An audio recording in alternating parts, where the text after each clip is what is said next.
Welcome to another 21 Hats Dashboard. I'm here with Shawn Busse, who is CEO and founder of Kinesis, which is based in Portland, Oregon, and works with small businesses on marketing, culture, and strategy. Welcome back to Dashboard, Shawn. Hey, Lauren, good to be here. Great to have you here, as always. Shawn, you recently had a post on LinkedIn that I know got a lot of engagement. I certainly enjoyed. I think it was called the $4,000 hole. Yeah, that was my lead in. That was my hook, as they say in the parlance of writing a LinkedIn post. Yeah. Tell us about it. Yeah. So I had the unfortunate discovery of getting a water bill that was $1,300. And I went out to the street and I looked at my meter, and sure enough, the little blue dial on it was like spinning like a Mad Hatter. Which, if you know anything about water meters, that means you've probably got a leak somewhere in your system, and it's just gushing water somewhere. But I didn't know where it was, or at least I didn't know for sure where it was, and so it was time to call the plumber and figure it out. And what happened? So I had a pretty good idea of where the leak was because they had been doing some construction right next to the meter. And I had actually installed that water line to the house when I had built it about 10 years ago or so. So I had a pretty good understanding of what was going on. And I was like, I'm pretty sure that the construction bumped the meter, which then cracked the PVC line, which was the supply to the house. And so I'm talking to the plumber who comes out, and I used Google to find this plumber. I didn't use word of mouth, which I probably should have, but I was just sort of desperate to find somebody. And, they had good reviews and they were a small outfit. So I was like, all right, this seems reasonable. I wanted to avoid like the really big shops that many of which are kind of owned by kind of outside interests these days. So anyway, he gets out there and says, oh, well, you don't really want to pay me to figure out where the leak is. There's 100 feet of pipe between here and the house. You got to call a leak detection company. I was like, okay, all right. So he charges me $90 for that advice. Wait, did you call him up and say, I have a water leak? Yeah, good question. So I did. And this is kind of where their system breaks down to begin with, is that they didn't do any kind of diagnosis over the phone. Because if I had a conversation with somebody who knew what they were doing, they could have told me, oh, we're a plumbing company, you need a leak detection company. And that's a different type of business. So I had to pay for him to come out there and to tell me to hire a leak detection company.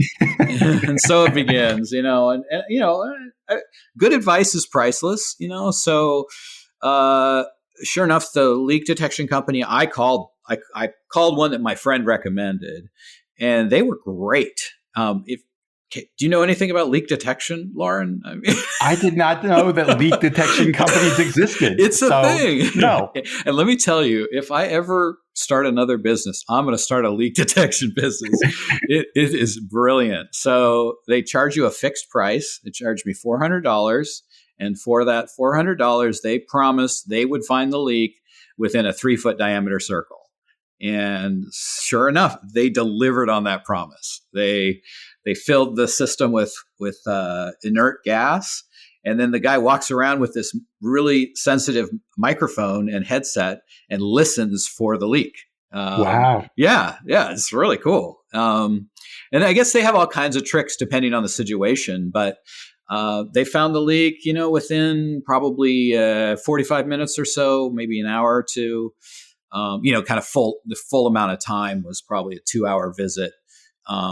And he puts a flag in the ground, says, here's where the leak is, I think. And then he draws a 3-foot circle and says, it's probably 2 to 3 feet down.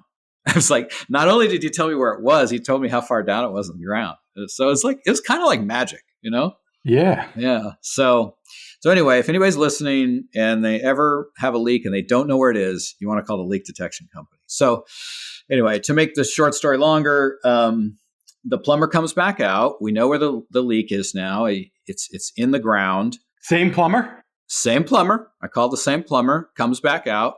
I said, yep, sure enough, it's actually, it's within, I would say, 5 feet of where I thought it would be. So in his defense, I probably didn't want to have him pay. Didn't want to pay him to dig up, 8 feet of line, so it probably made sense to call the leak detection company. So, I show him where it's at. He's like, oh, let me go back to my van and I'll work up an estimate for you. And okay, great. Right. I don't think it's that complex of a thing, but whatever. I go back and it really, just so everybody understands, here's the scope of work. He has to dig a hole, probably 2 or 3 feet in diameter, about 2.5 feet deep. And at the bottom of this hole is going to be PVC pipe. And if you know what PVC pipe is like, it is really easy to repair. You're gonna repair a PVC, probably a broken junction would be my guess. So that's the scope of work. I get back, I go back outside, and he gives me a quote, and it's for $3,800 to dig this hole and fix this PVC pipe. And I was just like, immediately, like, my dinosaur brain gets fired off, and I'm just like, what the F? I mean, I'm just like, so like, just. How does he explain that? Oh, you could tell like right away, he knew he was dealing with a customer that wasn't an idiot, or wasn't ignorant of what was going on, because I'm like, what are you talking about? This is really straightforward. And then the funniest part was, right next to us, there's a landscaping crew working on the landscaping, and they're like digging holes. They're like literally digging holes. And I said to him, so basically what you're telling me is I'm paying you your plumbing rates to dig a hole. And he's like, well, this is what the computer told me it charges. And maybe we could talk to the main office. And I'm just like, no. Why are we having you dig this hole? Like, this should be done by, labor. It should be done by these guys. And I point to the landscapers, and he's like, well, we don't have any apprentices, but we're going to get some next year. And then I'm getting even more pissed, because I'm like, oh, so now you're making your workforce problem my problem. So right. Anyway, at the end of the day, I'm just like, I literally walked away from him. I couldn't even talk to him any further, because I was like, this is insane. And yeah. You didn't engage him? No. Did you get charged for a second visit? I did not get charged for a second visit. I also did not receive a call from the company. I didn't get a call from the owner trying to like sort things out or anything. So that's an interesting thing too. And that he was not an owner. He was an employee. So that's an interesting kind of piece about their process too. So they're not getting any kind of feedback on how this whole thing went. Yeah. So what happens then? Well, so I still had a leaking pipe, right? So I do what I should have done in the first place. I go to one of the contractors working on the site. I said, hey, John, do you have a plumber? And he's like, here's 2 guys. He sends me guys that I can call. I call them. They're super responsive. And, the one guy is like, tell me what's going on the phone, which is what should happen for me. I said, this is what it is. It's PVC. I don't know how far down it is. It's probably between 2 and 3 feet. I know it's not any deeper than that, because I put it in the trench myself years ago. He's like, all right, I think I can have somebody out there in a day or 2. But anything you can do to make the problem more clear for me will help us. And so I'm like, got it. So I then go to the landscapers next door and hire one of their workers, and he digs a 3-foot hole, finds the leak, and it is exactly what I expected it to be. And his plumber came out the next day. Great guy. I had done all the the hard work for him in terms of the digging. Or I hadn't, but my friend had. And so he fixed it in couple hours tops, from moment of arrival to it's done. And he charged me $500, everything, labor, materials, everything. So yeah, that's how my $4,000 repair went to a $500 repair. So what's the larger lesson here? Why is this happening? What do you make of this? Man. Yeah. So there's a lot of lessons here. One is, businesses, when they effectively, what plumbing is it's a creative problem solving business, right? It is I need to figure out what's going on here so I could diagnose and fix the problem. And the challenge of plumbing, right, is you don't always know what's going on, right? You don't know why water is coming out the back of your wall or why it's flooding your downstairs. And so historically, plumbing has been an hourly billable model, right? So a plumber would show up and you'd have to pay his or her hourly rate of, $100 an hour, $75 an hour, $150 an hour, whatever. And so that can be a little hard if the problem's really, you start digging behind the wall and you realize, oh my gosh, it's even worse than we thought. And then the dollars rack up. And so what the plumbing industry has shifted to in a lot of cases is it's shifted to a fixed rate price based on the situation. And then the computer tells the plumber what they need to charge for the situation. I've got a water heater that's leaking. Okay, that's going to be at least $1,500. And the computer is telling them what to do. So it's a really big change. It's driven by the quote unquote professionalization of the trades. And you're seeing this in HVAC, you're seeing it in electrical, you're seeing it in plumbing. And then that professionalization is driven both by companies who consult with these plumbing outfits and teach them how to do this methodology. And then it's also being driven by investment, outside investment, private equity, even people coming out of college wanting to buy a business and quote unquote professionalizing it. So it's a pretty big change to an industry, and it has pretty big ramifications for customers for sure. It's interesting. If you had asked me to describe what went wrong with that first plumber, the word professionalization would not have occurred to me. Right. Yeah. Yeah. That's their word. That's the word used by the, kind of consulting side of that industry or the private equity side of that industry. And it's kind of their belief that, well, we have these knuckle draggers. There's really a lot of disdain, I think, from that kind of group towards the crafts people doing it. And they've never charged enough. They need to charge enough. Do you think your situation was exceptional? No, I promise you it's not. Because I'm wondering, are they making more money by charging for the job versus charging by the hour? A lot of us, at least where I live, have the impression that plumbers charge a lot by the hour. I don't know that I've ever hired a plumber any other way. And I would if you just told me you have the alternative, you can charge by the job, let's do that. I want to know what it's going to cost before the clock starts ticking. And I wouldn't necessarily assume that the plumber is going to make more that way. But you think they probably do? Well, let's delineate the plumber as an employee versus the plumbing business. Okay. Sure. And so under sort of the non-consolidation model of individual, I know a plumber, Bob's Plumbing, right? It's Bob, and maybe Bob's kid works there, right? That's very different than what I'm talking about in terms of these aggregated plumbing outfits that might have dozens, if not even hundreds of professionals working for them. So it's not only the quote unquote professionalization, meaning I have systems, I have methodologies for purchasing supplies, I have bookkeeping, record keeping, et cetera. That was all done pretty amateurville if it was done by Bob the plumber and maybe his kid or maybe his spouse was running the books. So these aggregated plumbing companies, what they've done is said, we're going to protect our downside and have significant upside potential.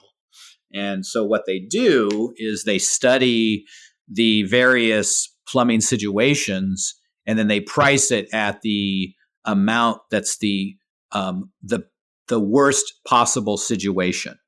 And then many times what they discover is the situation actually isn't that bad. And then it's huge margin for them. Think about this that project I was talking about. It, even if the plumber had done the work, right? Took the landscaping guy maybe an hour and a half to dig the hole. It took the actual plumber 2 hours to do the work.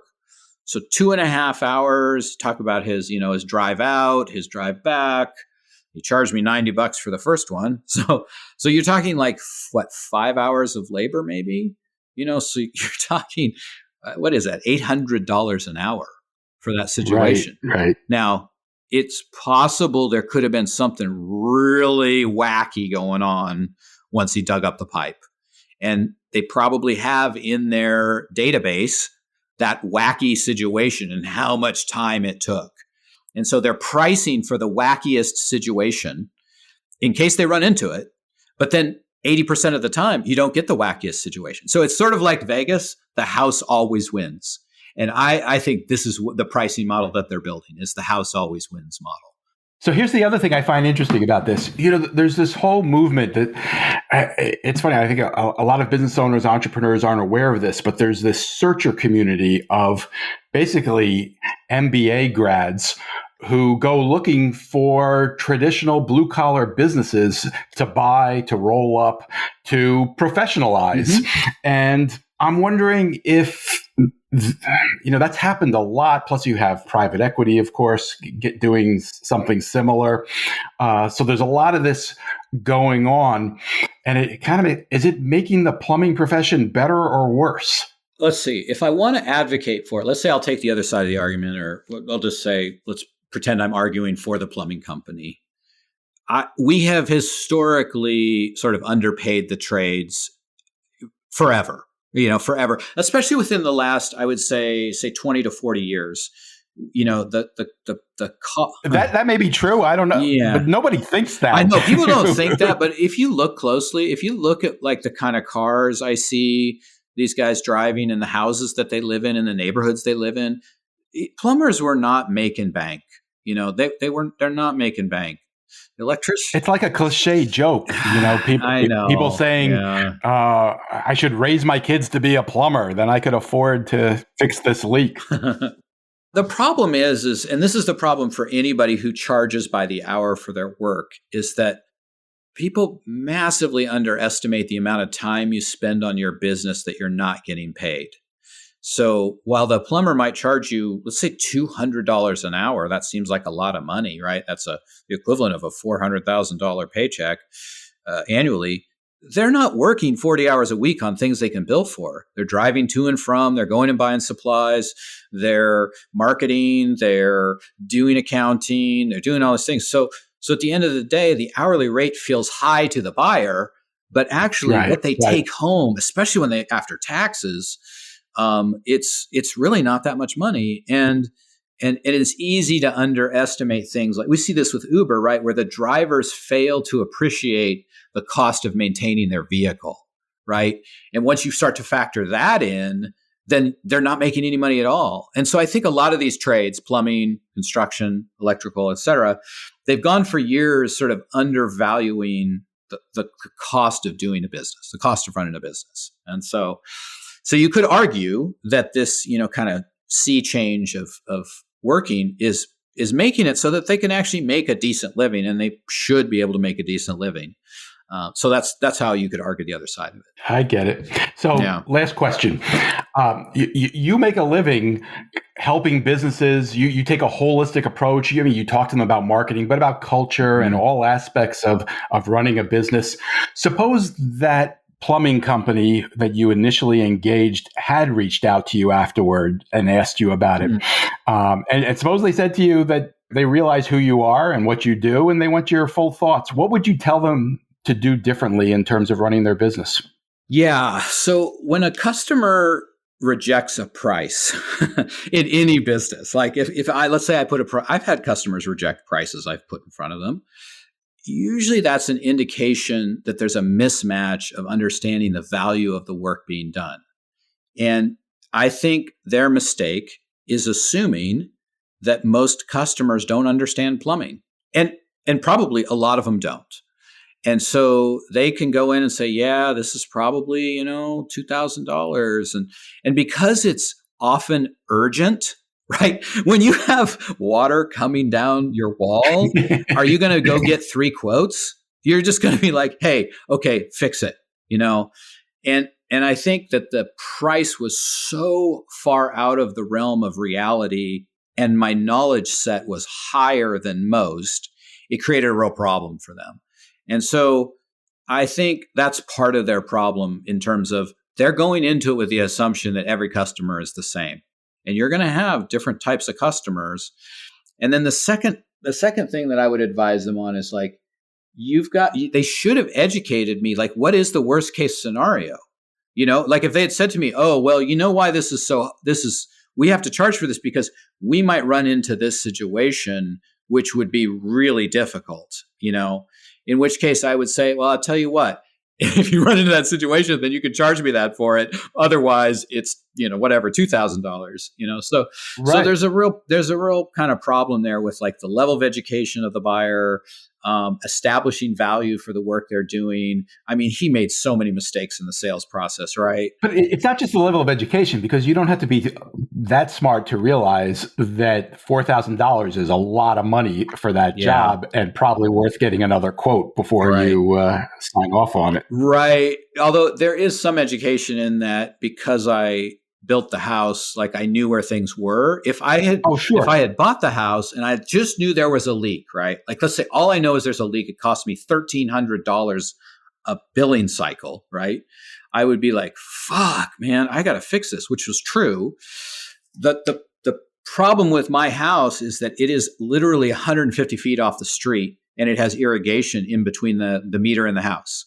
So I literally could have had a leak almost anywhere, Oh, that's interesting. And so if I had bought the house and I didn't know, oh, it's PVC pipe, and I deduced there was construction and PVC pipe is fragile. If I didn't know those things, I might, be like, oh, I guess it's $4,000 and just not really know how complex or uncomplex it was.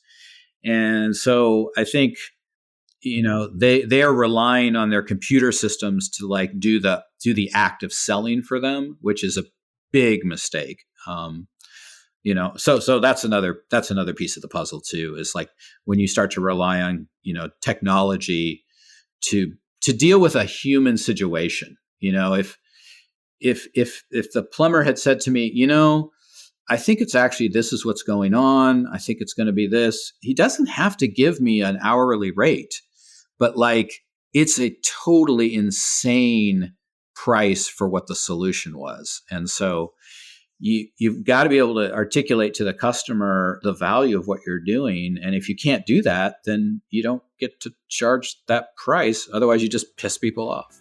That's an important lesson. Yeah.